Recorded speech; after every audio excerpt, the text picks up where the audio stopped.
Hello, my dear viewers. I am Vishwanath Vishwa Reviews. మహానటుడు విశ్వనట చక్రవర్తి సార్వభౌముడు ఎన్టీఆర్ గురించి మనం ఎంత చెప్పుకున్నా ఇంకా మిగిలిపోతూనే ఉంటుంది. సగటు ప్రేక్షకులకు ఆయన గురించి మనం ఎన్ని విశేషాలు చెప్పినా చెవులారా వింటారు, ఆయన రూపాన్ని కంటారా చూస్తారు. మరి అంతటి గొప్ప కళాకారుడు ఎన్టీఆర్.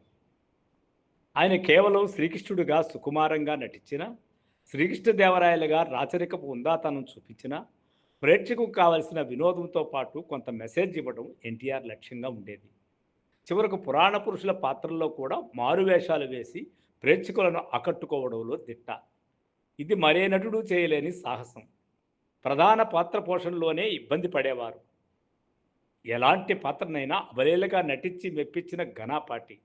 ఒకవైపు పౌరాణిక జానపద చారిత్రాత్మక చిత్రాల్లో నటిస్తూ, మరోవైపు కుటుంబ కథా చిత్రాలు నాది ఆడజన్మ, తోడు నీడ, ఆడబ్రతుకు, ఆడపడుచు, విచిత్ర కుటుంబం, దేవత, అనురాగ దేవత, మాతృదేవతలో నటించి మహిళా ప్రేక్షకులను ఆకట్టుకున్నాడు.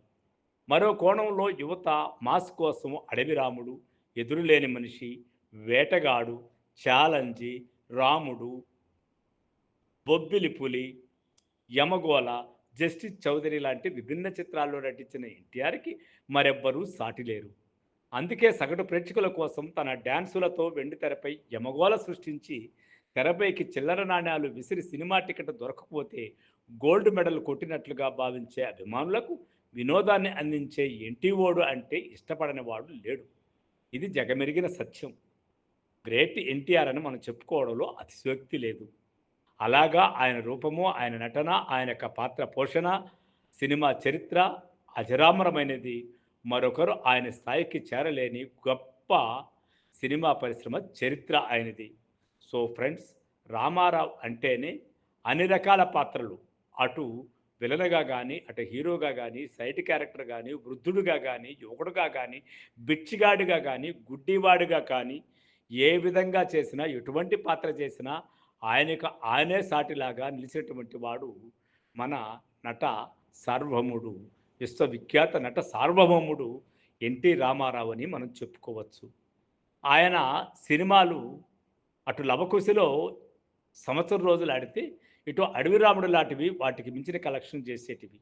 ఇప్పటి లెక్కలతో పోల్చుకుంటే అప్పటి లవకుశ, అడవి రాముడు, యమగోళ, వేటగాడు ఇలాంటి సినిమాలకు డబ్బులు కోట్లు, కోటాను కోట్ల కింద చెప్పుకోవచ్చు. ఇప్పుడు తీసే బాహుబలి సినిమాని ఆ రోజుల్లో దానవీర సూరకర్ణకు మించి కలెక్షన్ చేసిందని కూడా మనం చెప్పలేము. మరి అంతటి గొప్ప చరిత్ర ఉన్నటువంటి కళాకారుడు ఎన్టీఆర్ అటు తమిళంలో అయితేనేమి, ఇటు కన్నడం అయితేనేమి, ఇటు తెలుగులో అయితేనేమి, ఎన్ని భాషల్లో కూడా నటించినప్పటికీ విశ్వవిఖ్యాత నటసార్వభౌముడిగా తెలుగులో ఆయనకి ఎదురులేని నటుడని పేరు. అంతర్జాతీయంగా కూడా ఇలాంటి పురాణ పాత్రలు నటించిన వాళ్ళల్లో అటు క్రిస్టియన్ కథల్లో కూడా ఎన్నో పురాణ పాత్రలు ఉంటాయి. అయితే మన రామాయణ భారతాల్లో ఉండే పురాణ పాత్రలాగా రూపలావణ్యాలు మరొకటి కనిపించదు. మరి అన్ని లావణ్యాలకి అచ్చుగుద్దినట్టు సరిపోయినటువంటి వాడు విశ్వవిఖ్యాత నటసార్వభౌముడు రామారావు అని చెప్పుకోవడంలో ఎటువంటి అతిశయోక్తి లేదు.